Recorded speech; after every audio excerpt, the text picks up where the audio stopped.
selamat pagi. Apa kabar hari ini? Hebat, luar biasa. Nah, hari ini Lause mengajak adik-adik sekalian kita datang beribadah ya kepada Tuhan. Lause ingin adik-adik semuanya berpakaian rapi ya, karena kita akan datang ke hadirat Tuhan.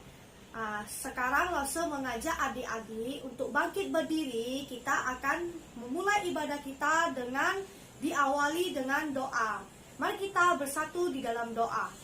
Tuhan, terima kasih pada pagi hari ini Tuhan.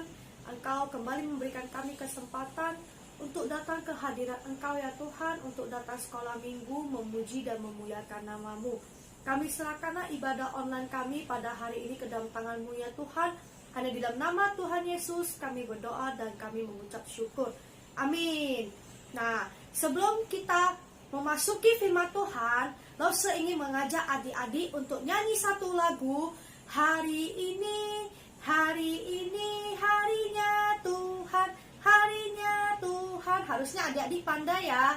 Yuk kita mulai nyanyinya.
Adik-adik, sekarang kita akan memasuki firman Tuhan kita. Mari kita bersatu di dalam doa. Tuhan, terima kasih Tuhan. Sebentar lagi Tuhan kami akan mendengarkan firman-Mu. Kiranya apa yang disampaikan oleh Lause Tuhan sungguh berasal dari Engkau ya Tuhan. Biarlah dari kami yang tidak mengerti menjadi mengerti akan firman-Mu. Terima kasih Tuhan, hanya di nama Tuhan Yesus kami berdoa mengucap syukur. Amin. Sesuai dengan judul di atas, kita akan membahas tentang Yesus menampakkan diri kepada Maria. Nah, kenapa kita bisa dibilang ini kan bukan kebangkitan Tuhan Yesus, tapi kenapa kita membahas ke Maria, Yesus menampakkan diri kepada Maria? Nah, kita akan baca kembali di Yohanes 20 ayat 1 sampai ke 17 ya. Kita baca kembali tentang kebangkitan Tuhan Yesus. Nah, sebelum kita masuk ke sana, kita akan balik kembali cerita kisah sebelum Maria Magdalena bertemu langsung dengan Yesus di kuburnya. Pada pagi-pagi buta, Maria Magdalena pergi ke kubur Yesus dan dia sudah melihat bahwa kubur Yesus sudah kosong. Lalu dia pergi mencari murid-murid Tuhan Yesus dan menyampaikan kepada murid Tuhan Yesus, Tuhan kita telah diambil orang, Tuhan kita telah diambil orang. Lalu murid-murid lainnya pun pergi lebih cepat ke kubur Yesus dan dilihatnya di kubur Yesus itu sudah tidak ada orang, kain kafannya sudah ada di tanah. Nah, kemudian murid-murid Yesus pun kembali dan Maria di sana sangat-sangat sedih karena dia melihat kubur Yesus sudah ke dalam keadaan kosong dan tubuhnya Yesus itu sudah tidak ada, sampai dia berpikir Tuhannya telah diambil orang. Kemudian dua malaikat datang ke kubur Yesus dan berkata, Ibu, mengapa engkau menangis? Tuhanku telah diambil orang. Tapi saking Maria menangis, saking sedih-sedihnya, ia tidak sadar bahwa Yesus sudah berada di dekatnya.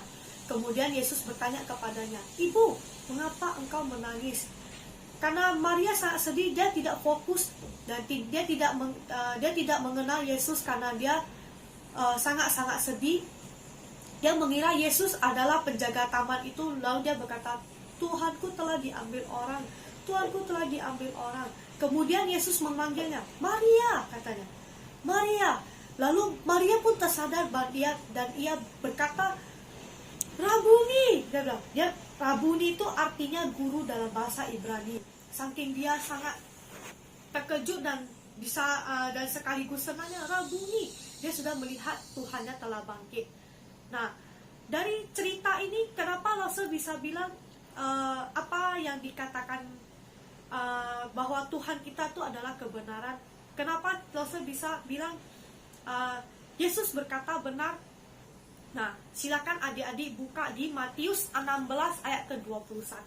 Sebelum Yesus disalibkan, Yesus sudah berkata kepada murid-muridnya bahwa ia akan menanggung beban dari para tua-tua, ahli-ahli Taurat, dan kemudian ia akan bangkit pada hari ketiga. Tepat pada hari ketiga Yesus bangkit. Dan Yesus berkata benar. Dan adik-adik, perlu yang Lose sampaikan adalah Tuhan yang kita sembah adalah Tuhan yang benar, Allah yang benar, Allah yang hidup. Sekarang waktunya adalah adik-adik melanjutkan kebenaran itu kepada teman-teman adik sekitarnya. Kira-kira seperti teman-teman adik yang belum percaya kepada Tuhan, adik-adik harus bisa buktikan melalui iman-iman adik. Adik-adik bisa ceritakan kepada teman, dan teman-teman adik bisa mengalami sukacita, kasih setia Tuhan di dalam kehidupannya. Karena itu, perintahkanlah untuk menjaga kubur itu sampai hari yang ketiga. Dan dengan bantuan penjaga-penjaga itu, mereka memeterai kubur itu dan menjaganya.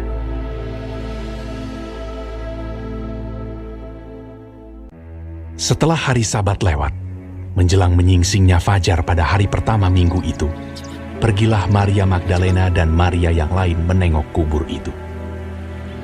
Maka terjadilah gempa bumi yang hebat, sebab seorang malaikat Tuhan turun dari langit dan datang ke batu itu, dan menggulingkannya, lalu duduk di atasnya.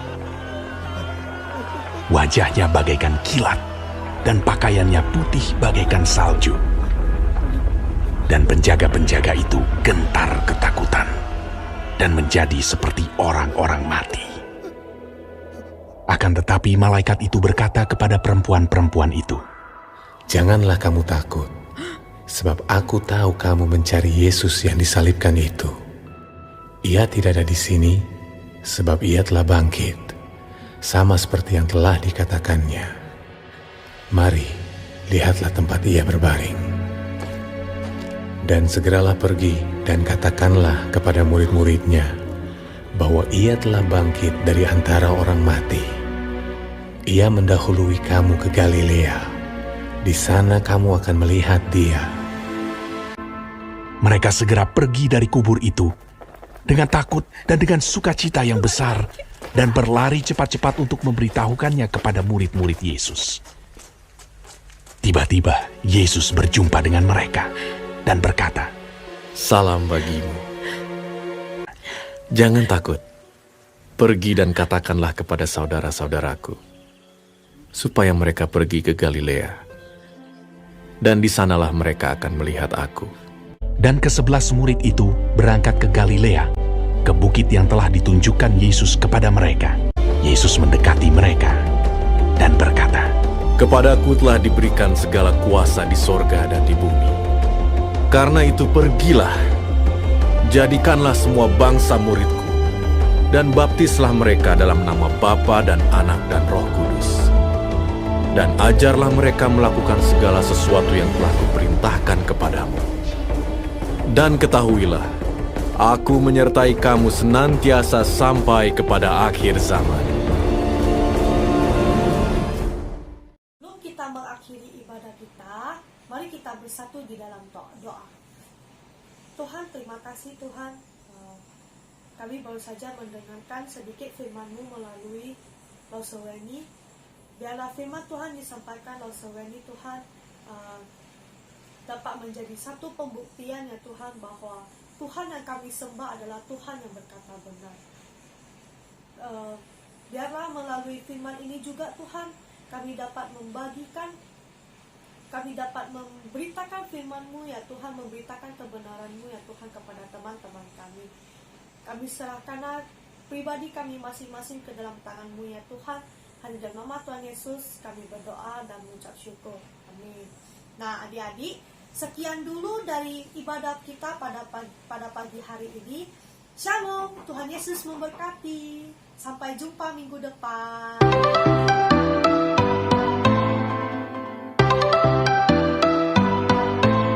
Aku main di rumah, belajar juga di rumah.